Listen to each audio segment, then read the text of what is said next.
Que le Seigneur nous fasse grâce encore ce matin. Donc le thème de ce matin, le thème de la parole de Dieu de ce matin, c'est suivre ou écouter la voix du bon berger. Et pour ce faire, nous allons lire la parole de Dieu qui se trouve dans Jean chapitre 10. La parole de Dieu nous demande d'être attentifs pendant notre marche chrétienne. Et pendant notre marche chrétienne, nous aurons beaucoup d'influence ou certains facteurs d'influence qui peuvent soit nous être favorables, soit nous être défavorables. Le seul facteur qui nous sera favorable, c'est d'écouter et de suivre la voix du bon berger. Mais le bon berger nous avertit qu'il y aura d'autres personnes qui viendraient et qui viendront pour essayer de nous éloigner de lui, pour essayer de nous détourner de lui. Et Dieu, au travers de sa parole, nous présente plusieurs avertissements auxquels nous devrions faire très attention. Donc, dans l'évangile de Jean, chapitre 10, à partir du verset 1, il est dit ceci. En vérité, je vous le dis, celui qui n'entre pas par la porte de la bergerie, mais qui y monte par ailleurs, est un voleur et un brigand. Mais celui qui entre par la porte est le berger des brebis. Le portier lui ouvre, et les brebis entendent sa voix. Ils appellent par leur nom les brebis qui lui appartiennent. Il appelle par leur nom les brebis qui lui appartiennent et il les conduit dehors. Lorsqu'il a fait sortir toutes ses brebis, il marche devant elles et les brebis le suivent parce qu'elles connaissent sa voix. Elles ne suivront point un étranger, mais elles fuiront loin de lui parce qu'elles ne connaissent pas la voix des étrangers. Amen. Jésus leur dit cette parabole, mais ils ne comprirent pas de quoi il leur parlait. Jésus leur dit encore, en vérité, je vous le dis, je suis la porte des brebis. Tous ceux qui sont venus avant moi sont des voleurs, des brigands, mais les brebis ne les ont point écoutés. Je suis la porte, si quelqu'un entre par moi, il sera sauvé, il entrera et il sortira, et il trouvera des pâturages. Le voleur ne vient que pour dérober, égorger et détruire. Moi, je suis venu pour que les brebis aient la vie, et qu'elle soit dans l'abondance. Je suis le bon berger donne sa vie pour ses brebis, mais le mercenaire qui n'est pas le berger et à qui n'appartiennent pas les brebis, voit venir le loup, abandonne les brebis et prend la fuite, et le loup les ravit et les disperse. Le mercenaire s'enfuit parce qu'il est mercenaire et qu'il ne se met point en peine des brebis. Je suis le bon berger. Donc en lisant ces textes, nous voyons avec insistance le Seigneur Jésus rappeler et dire aux disciples, nous rappeler à nous, toi qui écoutes, toi qui es dans la salle, nous rappeler, je suis le bon berger. Amen. Je suis le bon berger. Je ne suis pas seulement le berger, mais je suis le bon berger. Il martèle cette vérité avec insistance, je suis le bon berger. Et que donc par voie de fait, les autres ne sont pas le bon berger. Ne sont pas des bons bergers ou ne sont pas le bon berger. Donc, notre Seigneur et notre Sauveur, Jésus-Christ, est le bon berger pour nous qui sommes ses brebis. À condition que tu sois sa brebis. Si tu n'es pas la brebis du Seigneur, il va de soi que tu ne fais pas partie de la bergerie du Seigneur Jésus-Christ. Mais si tu es dans la bergerie du Seigneur Jésus-Christ, tu reconnais que Jésus est le bon berger et que tu es sa brebis, avec cette précision qui est donnée au travers du verset 3, le portier lui ouvre et les brebis entendent sa voix, il appelle par leur nom les brebis qui lui appartiennent et il les conduit dehors. Ton berger, ton bon berger te connaît individuellement, te connaît particulièrement, te connaît, permettez que j'utilise ce mot, intimement. Alléluia. En dépit de toutes les années de mariage, Maman Nelly ne connaîtra jamais son mari comme Dieu le connaît. En dépit de toutes les années de mariage, Maman Michel ne connaîtra jamais son mari comme Dieu le connaît. Celui qui nous connaît chacun de façon précise et parfaite, c'est le bon berger. Amen. Il te connaît. Il ne te connaît pas dans la masse. Vous savez, dans la masse, si quelqu'un vient ici, dit la sœur Ena, oui, mais c'est qui la sœur Ena? Et tu n'as pas vu la sœur qui était habillée de telle manière, donc une information vague. Tout est vague. Parmi nos relations, nos connaissances, ce ne sont que des informations vagues. Mais le Seigneur notre Dieu rappelle et dit qu'il appelle par leur nom les brebis qui lui appartiennent. J'ai l'un des défauts, un des grands défauts que j'ai. Ma femme en rigole souvent. Moi, les prénoms des gens, j'oublie vite. Hein. Je me rappelle des personnes, mais j'oublie toi aussi. Ben, tu vois. Tel père, telle fille. J'oublie vite les prénoms des gens. Quand c'est pas des gens que j'ai l'habitude de voir régulièrement, ben je peux vite oublier, très vite oublier. Je connais la personne, mais le prénom, je demande, mais un tel c'est qui? Pendant longtemps, Merdi et Jonathan, oh là là, fallait trouver, les garçons peuvent vous le dire. Merdi c'est le plus petit ou c'est Jonathan qui? Mais Dieu, lui, il fait pas cette confusion. Amen. À partir d'un certain âge, Maman Nelly appellera Jonathan Merdi. Mais Dieu, lui, il connaît chacun de ses enfants avec précision. Amen. Par leur nom. Ils sont nombreux, mais par leur nom. Amen. Ceux qui sont ici de familles nombreuses, parfois le papa ne connaît plus les prénoms des enfants. Il sait seulement... Mais Dieu, lui, on est des milliards. Il connaît chacun de ses enfants par leur nom. Il connaît Audrey. Amen. Amen. Ce n'est pas quelqu'un dans la masse des chrétiens, mais c'est chaque enfant est unique. Ce qui fait que je dénonce souvent ces prières de ceux qui prient. Voilà, je prie le Dieu de tonton Xavier, je prie le Dieu de pasteur Carmel, je prie le Dieu de maman Nelly. Non, il n'y a pas d'intermédiaire. Nous sommes tous des brebis de la même valeur. Amen. De la même valeur. C'est le même Père. Pas des enfants de deuxième lignée ou de troisième lignée ou de 10e femme. Tous les enfants de même Père. Tu dois savoir que Dieu, ton Père, te connaît dans tes besoins, dans tes désirs, dans ce que tu juges nécessaire, dans tes sentiments, tes émotions. Tout cela, il connaît parce que tu es sa brebis. Amen. Il appelle par leur nom les brebis qui lui appartiennent. Il les conduit dehors. Il les fait sortir. Il fait sortir toutes ces brebis. Il marche devant elles et les brebis le suivent parce qu'elles connaissent sa voix. Nous avons ici une caractéristique importante de celui qui est censé être la brebis du bon berger. La brebis du bon berger, qu'est-ce qu'il nous a dit? Que la brebis du bon berger marche derrière le bon berger. Que la brebis du bon berger connaît la voix du bon berger. La question que nous pourrions nous poser tous, est-ce que tu marches derrière le bon berger? Est-ce que tu connais la voix du bon berger? Es-tu capable de reconnaître au milieu de toutes les prédications, de tous ces serviteurs de Dieu, de tous ces livres qui sont écrits, es-tu capable de reconnaître la voix du bon berger? Est-ce que tu marches derrière le bon berger?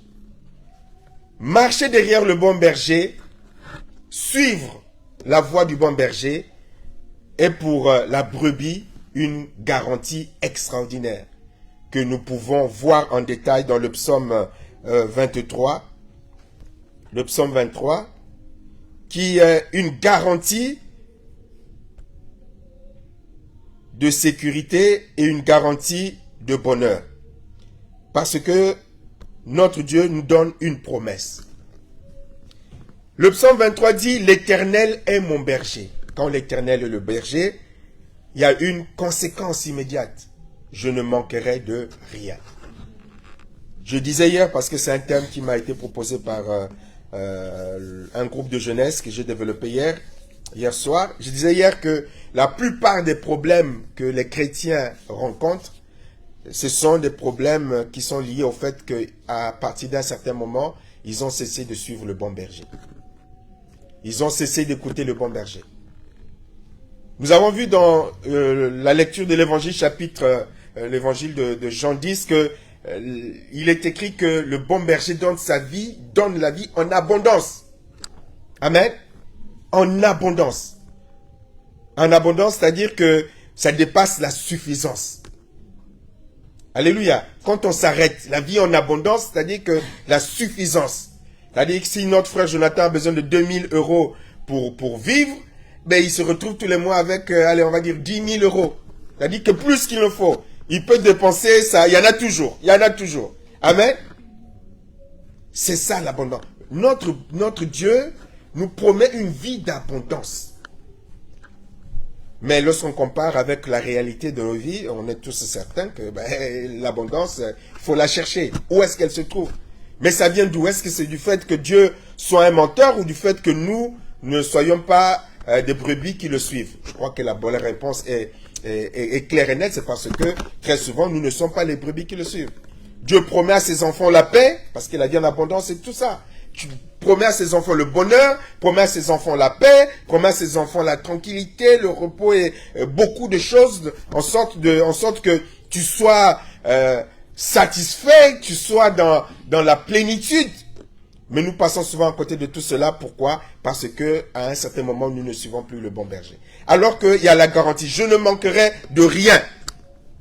Alléluia. Donc, chaque fois qu'il y aura un besoin qui est vital, qui est nécessaire, il y aura toujours Dieu qui a pourvu, préparé.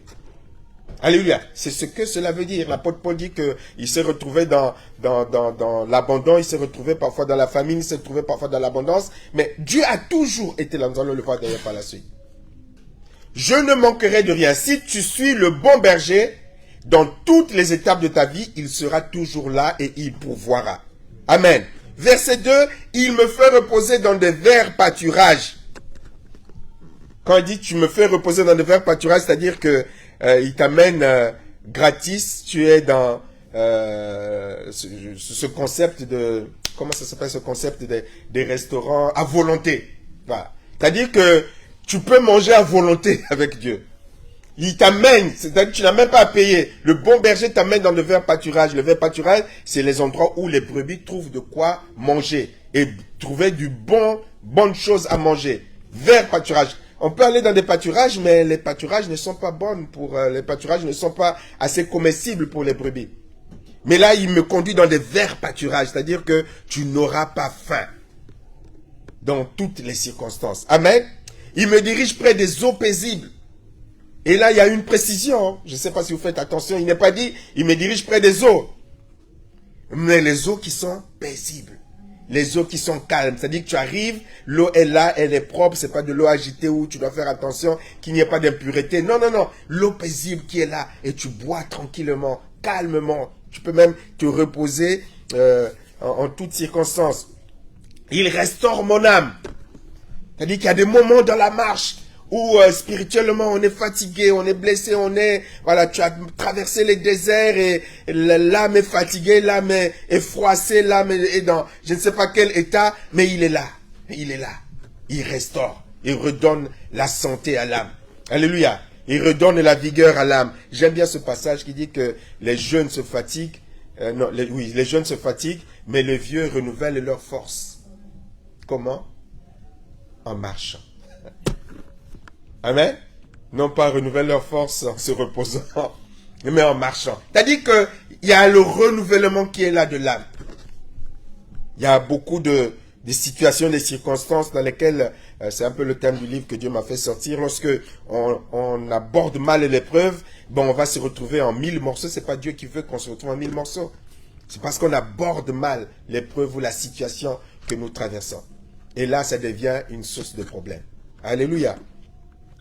Il me conduit dans les sentiers de la justice à cause de son nom. C'est-à-dire qu'il te conduit dans ce qui est conforme à sa parole. La justice, c'est ce qui est conforme à la parole de Dieu. Ce qui est droit. Il me conduit.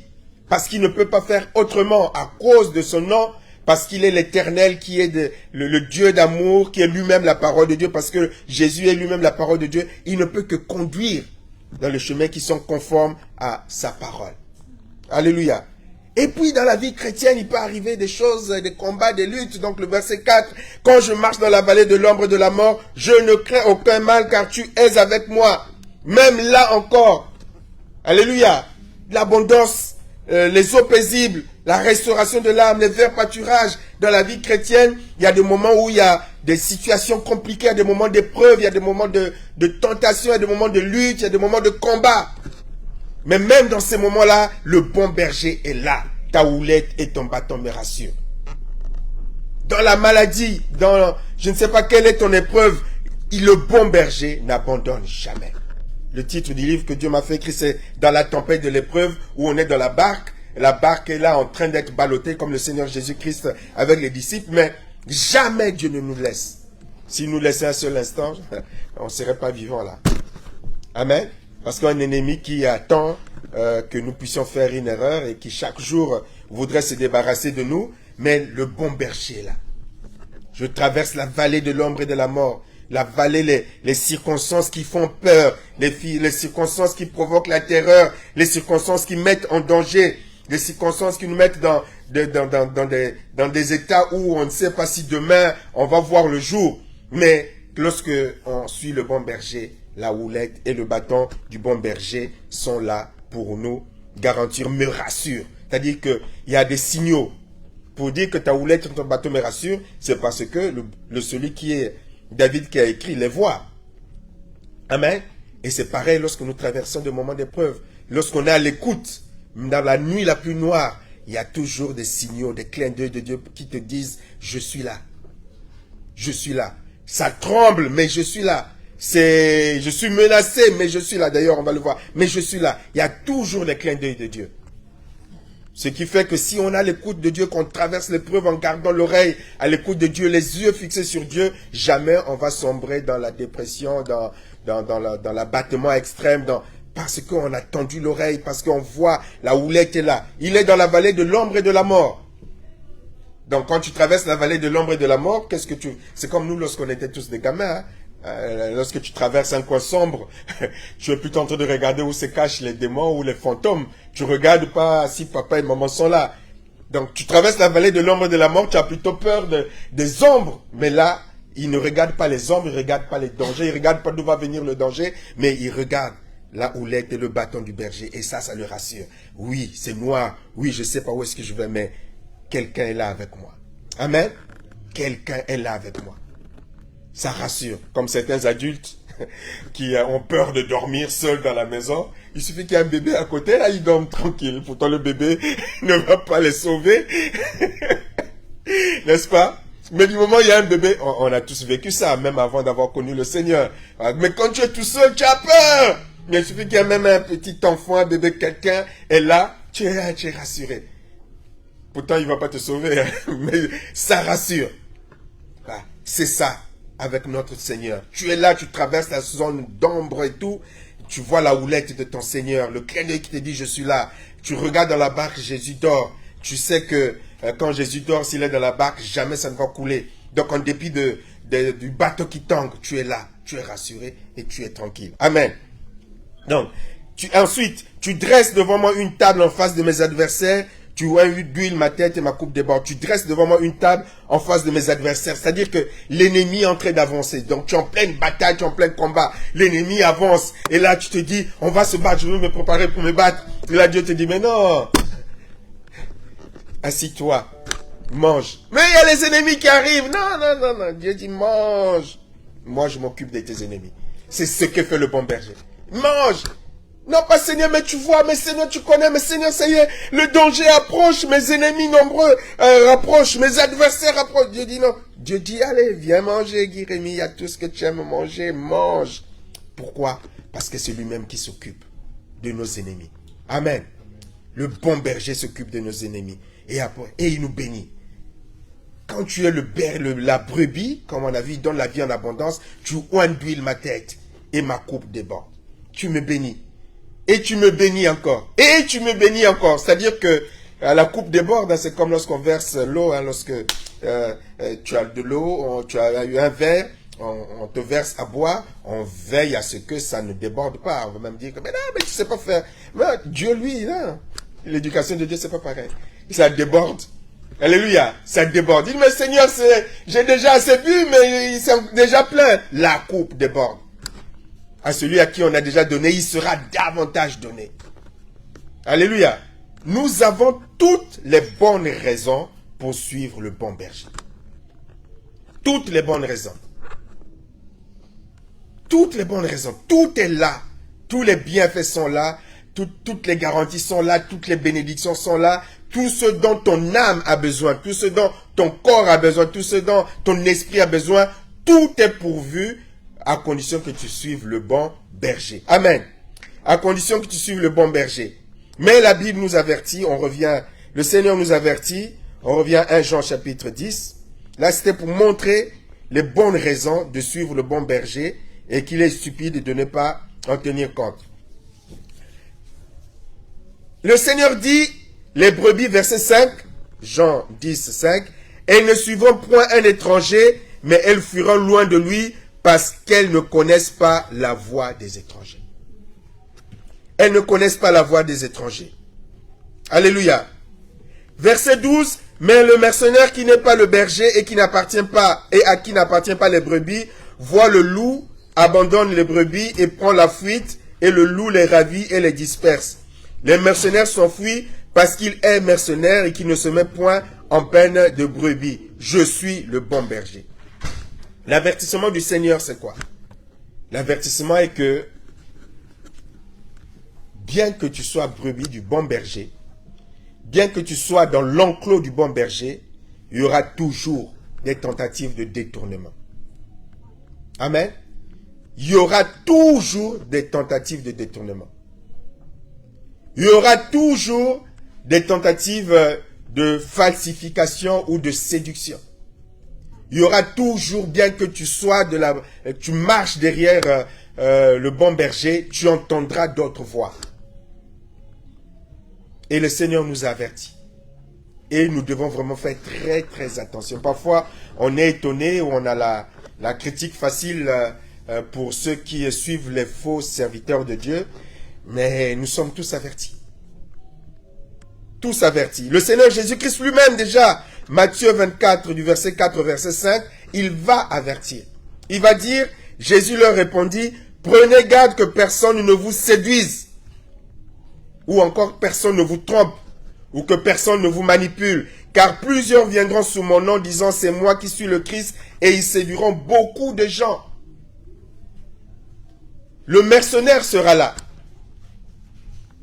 Le mercenaire sera là, l'étranger sera là, celui qui voudra prendre la voie du bon berger sera là. Mais la Bible dit qu'ils ne doivent pas, mes brebis ne doivent pas suivre un étranger. Mais mes brebis doivent être capables de fuir loin de l'étranger, loin du mercenaire. Parce que les brebis ne connaissent pas la voix des étrangers. Donc le Seigneur voudrait que nous soyons capables de discerner que la voix qui se manifeste, la voix que j'entends, cette voix, ce n'est pas la voix du bon berger. Et donc, il prévient que certains viendront, se présenteront comme étant les envoyés du bon berger. Mais soyez capables de discerner parce que ils auront le pouvoir de séduire. Et il est précisé, ils séduiront quelques personnes. Non, il est écrit, ils séduiront beaucoup de gens. Amen. Beaucoup de gens. Donc ils auront cette faculté de séduire, de tromper beaucoup de personnes. Et quand il le dit, c'est au niveau de l'église, hein, c'est pas à l'extérieur. Pourquoi? Parce que ces brebis n'auront pas appris à discerner et à suivre la voie du bon berger. 1 Timothée chapitre 4 verset 1. Cependant, l'Esprit déclare clairement que dans les derniers temps, plusieurs se détourneront de la foi parce qu'ils s'attacheront à des esprits trompeurs et à des enseignements inspirés par des démons. Là encore, ça s'adresse à des chrétiens. Et ça remet en question d'ailleurs cette histoire, sauver un jour, sauver toujours. Parce que là, il est question des chrétiens qui vont abandonner la foi. Oh, qu'est-ce qui sauve? C'est la foi. Donc plusieurs dans l'église, parmi les chrétiens, pas quelques-uns, plusieurs. C'est pour cela que tu dois veiller, chacun d'entre nous doit veiller. Parce que tu peux te laisser avoir facilement.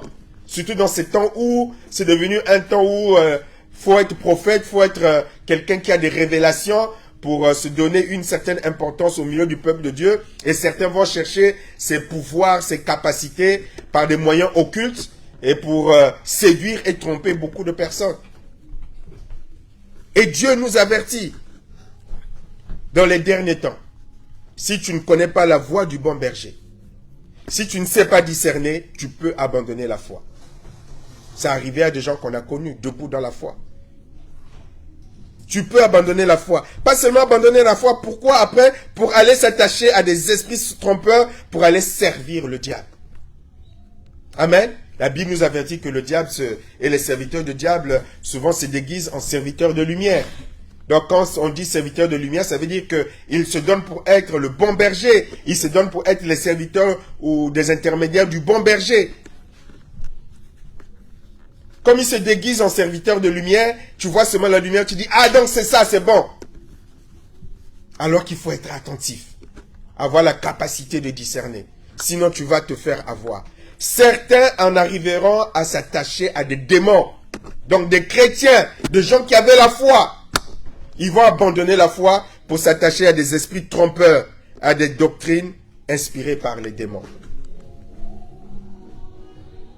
Combien de personnes vont se faire laver pour avoir des enfants? Combien de personnes vont se faire laver? Se laver, c'est laver traditionnellement, de façon culte. Vous rencontrez des gens qui vont vous dire, une fois c'est quelqu'un de très très proche de ma famille qui va même me dire, voilà, j'ai rencontré quelqu'un, une femme qui m'a dit que je vois le voile des ténèbres sur toi, je vois le voile de malédiction sur toi, il faut que tu amènes telle somme pour que je te fasse un bain. Et ce membre de la famille ose me demander à moi que j'envoie l'argent de la France. J'ai dit, mais attends, tu es gonflé, tu sais pas que je suis pasteur? Oh non, il a vu, elle a vu. Je dis, mais et c'est à moi que tu demandes ça? Vous voyez la provocation de l'ennemi. Mais beaucoup le font. Parce qu'ils n'ont pas d'enfants, parce qu'ils n'ont pas de mariage, parce qu'ils n'ont pas de travail, et ils tombent sur quelqu'un qui va venir les influencer sous le nom d'une certaine révélation, et ils vont rentrer dans des pratiques mystiques occultes traditionnelles. Et qui vont ramener encore d'autres problèmes. Et ils vont courir après pour chercher des délivrances. Quelqu'un me donnait le témoignage d'une d'entre elles là qui disait, mais j'ai fait des bains, des prières. Chaque fois que je rencontre un homme, il reste pas. Bah attends, mais c'est tout un mélange. Nous devons faire attention. Il y a beaucoup de faussetés qui sont entrées dans les enseignements au niveau de l'Église.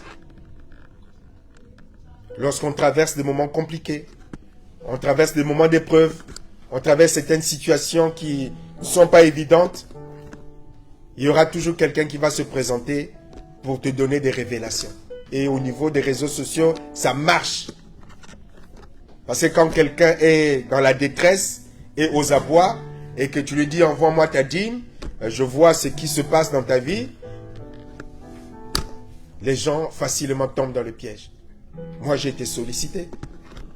Quelqu'un qui vit un problème difficile dans le foyer, dit, papa, Dieu t'a rien montré. Papa prie, Dieu t'a rien dit. Je sais que ça vient de ma belle-mère. Dis-moi ce que Dieu t'a dit. Dis, mais voilà comment est-ce qu'on tombe entre les mains des gourous. Donc, je peux lui donner n'importe quoi. Et puis, je dis, envoie-moi pour la délivrance, envoie-moi 10 000, je vais travailler les choses ici. Et la personne va envoyer. Et beaucoup envoient. Beaucoup envoient. Amen. On veut tellement sortir de sa situation. On veut tellement une solution rapide. On veut tellement une réponse rapide. On veut comprendre. C'est-à-dire qu'il y a beaucoup de personnes qui, avant la conversion, consultaient les féticheurs, consultaient les marabouts pour avoir les révélations par rapport à ce qu'ils vivent.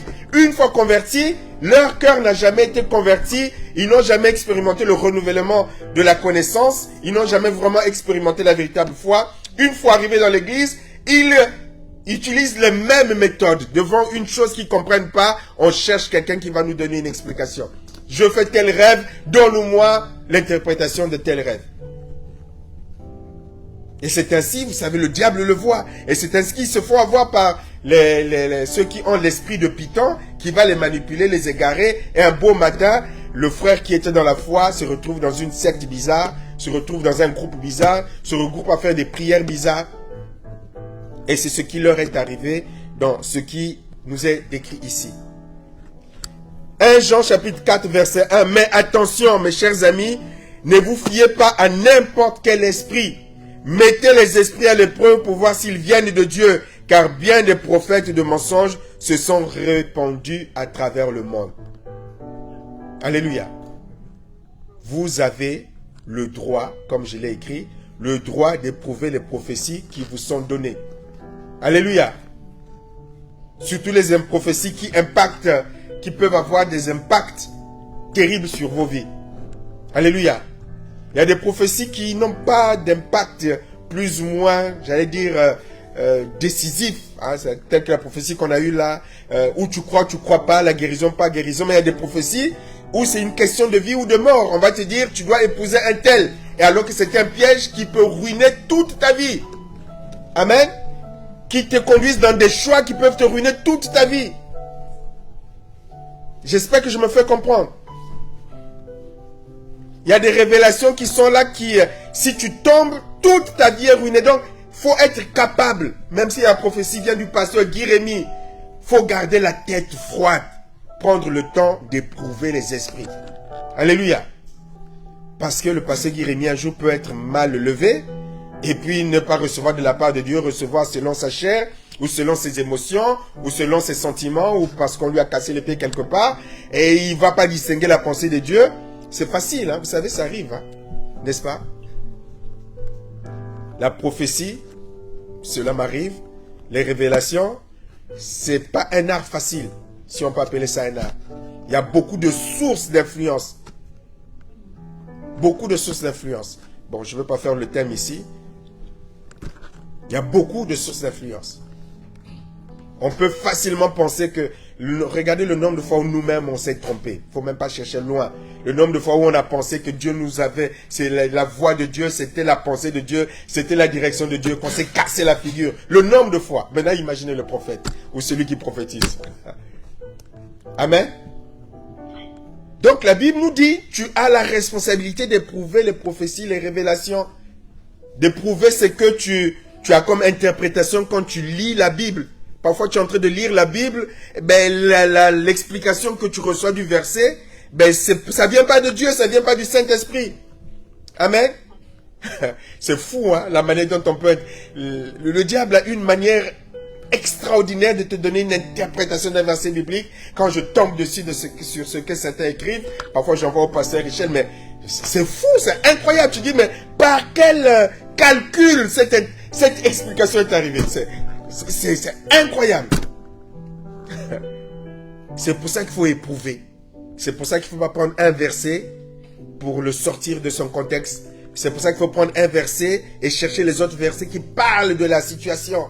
Sinon, tu vas faire des bêtises telles que je ne permets pas à la femme de prêcher. Regardez toutes les bêtises qu'on peut écrire là-dessus. Amen.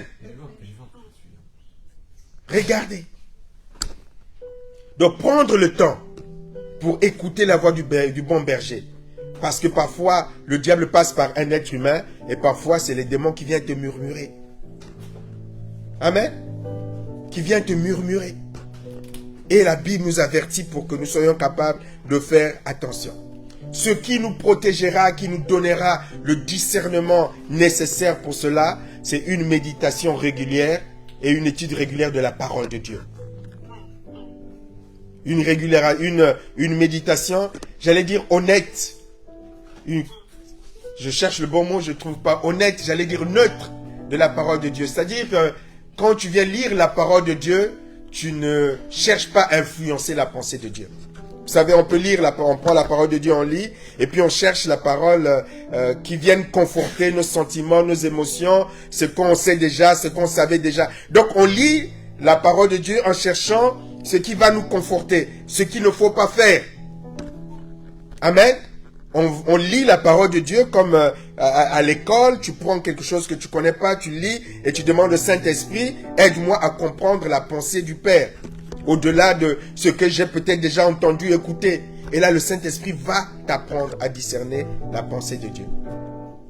Amen. J'aurais pu prêcher sur le fait que la Bible rappelle dans les épîtres que le Saint-Esprit donne la sagesse et l'intelligence. Lorsqu'on parle du renouvellement de l'intelligence, c'est le Saint-Esprit qui le donne. Et quand il est question du Saint-Esprit, c'est un esprit de sagesse et d'intelligence. Et quand tu médites la parole de Dieu, il t'enseigne, il te forme, il te forge, il te donne cette foi équilibrée. Donc plus tu passes du temps dans la parole de Dieu, comme un enfant qui vient apprendre et non pas comme un enfant qui veut imposer ses pensées à son père. Plus tu passes du temps dans la parole de Dieu parce que tu veux apprendre à connaître celui que tu aimes, plus tu passes du temps, plus ton discernement va grandir. Et tu seras capable de dire lorsque même un pasteur, le pasteur Guy-Rémy viendra te dire, voilà, il est écrit que il n'est pas bon que l'homme soit seul, allez, épouse qui tu veux. Et là, il va être capable de dire, mais il est aussi écrit que il faut que je fasse la volonté du Père. Amen. Être capable d'avoir une connaissance biblique qui te donne la possibilité, les moyens de dire, il est aussi écrit. Alléluia. Parce que l'ennemi jouera là-dessus. Passe du temps dans la parole de Dieu. Cherche à connaître ton Dieu. Quand tu connais ton Dieu, tu connais qu'il y a des principes dans lesquels il te conduira jamais. Alléluia. Dieu ne te confortera jamais dans l'esclavage d'un péché parce que dans les victoires de la croix, tu as la victoire sur le péché, tu as la victoire sur le diable, tu as la victoire sur la mort. Et donc, dans la manière de discerner la voie du bon berger, jamais le bon berger ne viendra te dire que le péché dans lequel tu es, c'est bien, c'est pas grave. Jamais. Alléluia. Mais pourtant, dans les églises, au début de l'église primitive, même dans l'église actuelle, comme dans l'église de Rome, hein, quand on voit l'épître de l'apôtre Paul aux Romains, le chapitre 6, le chapitre 7, le chapitre 8, comme je le rappelais hier, on voit que l'apôtre va rappeler ce principe biblique important. Que la grâce n'est pas une excuse au péché. Alléluia. Et pourtant, c'est élémentaire. Mais Romains 6, Romains 7, Romains 8, il va prendre le temps pour dire, mais comment est-ce que vous pouvez dire que comme nous sommes dans la grâce, donc on peut rester dans le péché? Loin de là. Quand on est en Jésus-Christ, le corps du péché est détruit. Maintenant, on est une nouvelle naissance. Et il va enchaîner, il n'y a plus de condamnation pour ceux qui sont en Jésus-Christ. Et que vous n'êtes plus redevables à la chair pour vivre selon la chair. C'est-à-dire qu'il y a des principes dans lesquels tu es obligé de dire non, la voie du bon berger ne peut pas être dedans. Parce que le bon berger marche dans l'obéissance à sa parole. La voie du bon berger me conduira dans la sainteté, me conduira dans la sanctification, me conduira dans la paix, me conduira dans le pardon, me conduira dans la réconciliation, me conduira dans les choses, dans les valeurs dans lesquelles Dieu lui-même se retrouve. Alléluia. Donc jamais il te dira ne pardonne pas le frère, ne pardonne pas la sœur. Jamais il viendra te dire tu as bien fait, tu vois le mal qu'il t'a fait, tu vois comment est-ce qu'il t'a parlé, comment est-ce que le bien que tu lui as fait, comment est-ce qu'il te le rend. Non, non, c'est pas normal. Jamais.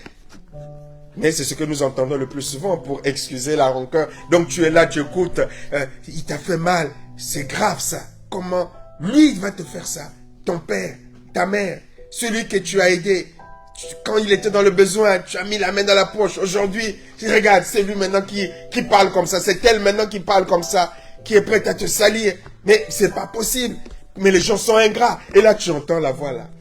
Et tu n'es pas capable de dire, ça, c'est pas la voix du bon berger. La voix du bon berger me dit, pardonne tout de suite. Alléluia. Pardonne tout de suite. Être capable d'entendre la voix du bon berger. Alléluia.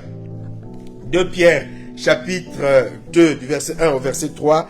Il y a eu parmi le peuple des faux prophètes, il y aura de même parmi vous de faux docteurs qui introduiront des sectes pernicieuses et qui, reniant le maître qui les a rachetés, attireront sur eux une ruine soudaine. Plusieurs, une fois de plus, plusieurs, c'est là où tu te dis, ah, je dois veiller. Plusieurs les suivront dans leur dissolution et la voie de la vérité sera calomniée à cause d'eux. Par cupidité, ils trafiqueront de vous au moyen des paroles trompeuses, eux que menace depuis longtemps la condamnation et dont la ruine ne sommeille point. Voilà. La voix du bon berger, jamais un prophète de Dieu, jamais un docteur de Dieu ne t'encouragera dans la débauche, ne t'encouragera dans le désordre. Quand tu as de telles voix, ça, c'est la voix qui ne vient pas de Dieu. Une sœur me témoignait lorsqu'on était dans l'église, était venue me consulter, dit, bon, mon fiancé est dans tel pays, mais il y a un homme qui tourne autour de moi ici, qu'est-ce que je dois faire? Et le pasteur va lui dire, écoute, pendant qu'il est là-bas, tu peux être avec celui qui tourne autour de toi. Le temps qu'il vient, tu peux être avec celui qui tourne autour de toi. Serviteur de Dieu, il paraît. Pasteur, il paraît. Alléluia. Mais là, le bon berger jamais ne te conduira dans ce genre de choses. Amen. Donc il faut être capable de discerner. Il faut être capable de discerner. La voix du bon berger pour dire là, c'est pas la voix du bon berger, ça c'est la voix du mercenaire. Parce que le mercenaire espère qu'une fois qu'il va me donner sa révélation, que je puisse lui faire un geste financier. C'est l'argent qui les intéresse. Alléluia. C'est que l'église soit remplie qui les intéresse. C'est la gloire d'avoir une grande église qui les intéresse. Mais le bon berger, c'est pas celui-là. Le bon berger veut des fidèles qui marchent derrière lui et qui reconnaissent sa voix. D'où ces derniers avertissements, Colossiens chapitre 2, le verset 8 et verset 10. Prenez garde que personne ne fasse de vous sa proie par la philosophie et par une vaine tromperie, s'appuyant sur la tradition des hommes et sur les rudiments du monde, et non sur Christ. Vous avez tout pleinement en lui, qui est le chef de toute domination et de toute autorité. Les mercenaires et les étrangers chercheront toujours à t'éloigner de Christ. Chercheront toujours à t'éloigner de la croix de Christ et des victoires de Christ. Et donc, toujours, comme élément de discernement, toujours tout ramener à l'œuvre de la croix et à la résurrection. Amen. Et c'est pour cela que l'apôtre rappelle, vous avez tout en Christ. Tout. On a vu le psaume 23, on a tout. Absolument tout.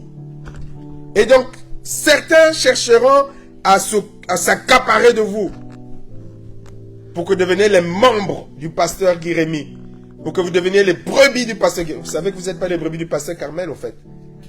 Je profite, elle n'est pas là. Comme ça. Elle n'est pas là, elle a eu une bonne excuse pour ne pas être là. Vous n'êtes pas ces brebis, hein? Amen. Vous êtes les brebis de Jésus. Hein, c'est pour cela qu'il est rappelé aux évêques et aux pasteurs, prenez soin du troupeau de Dieu qu'il vous a remis. C'est le troupeau de Dieu. Alléluia. Vous n'êtes pas les brebis du pasteur Guy Rémy. Donc il y a certaines églises où les pasteurs se battent. Il m'a piqué ma brebis, il m'a piqué ma brebis. Non, vous êtes les brebis de Jésus. Amen. C'est pour ça qu'on revient encore à cette bêtise des dénominations. Je suis de l'église de... Non, on est de l'église de Christ. On est de l'église de Christ. Donc le pasteur qui va dire, quoi? Tu as été prié dans une autre église? Mais non, je ne suis pas allé prier dans une autre église. J'étais à l'église de Christ. Alléluia. Il faut aller au-delà.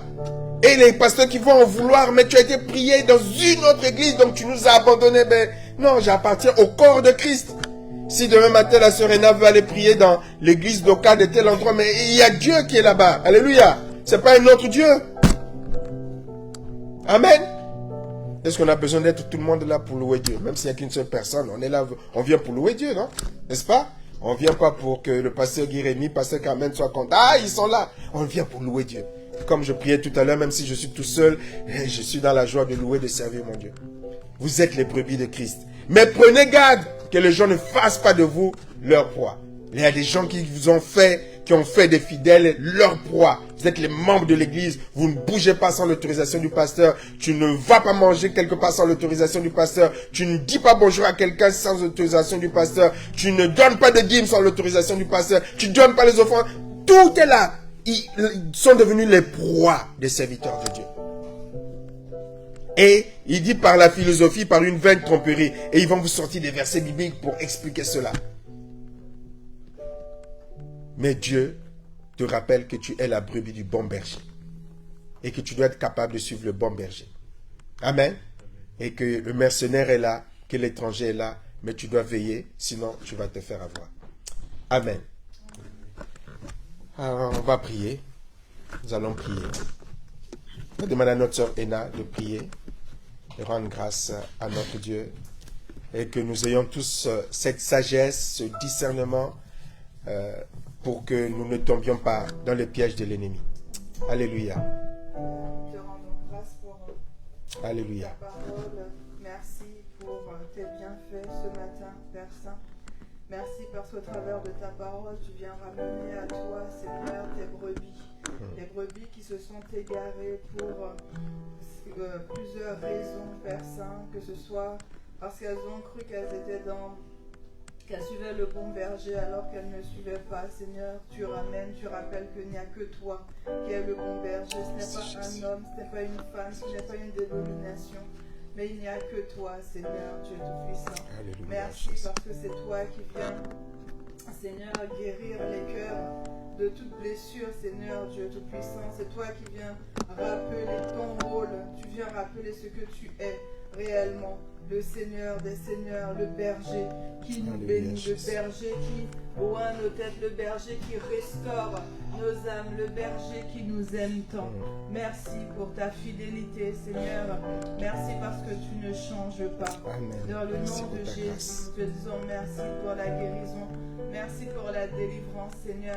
Merci parce que c'est toi qui fais déborder nos Au cours. nom de Jésus. Merci Seigneur Dieu Tout-Puissant de nous aider à ne pas oublier qui tu es, que nous sommes un seul troupeau qui suivons un seul berger, toi le Seigneur Jésus-Christ qui t'est donné pour nous. Merci encore. Amen. Amen.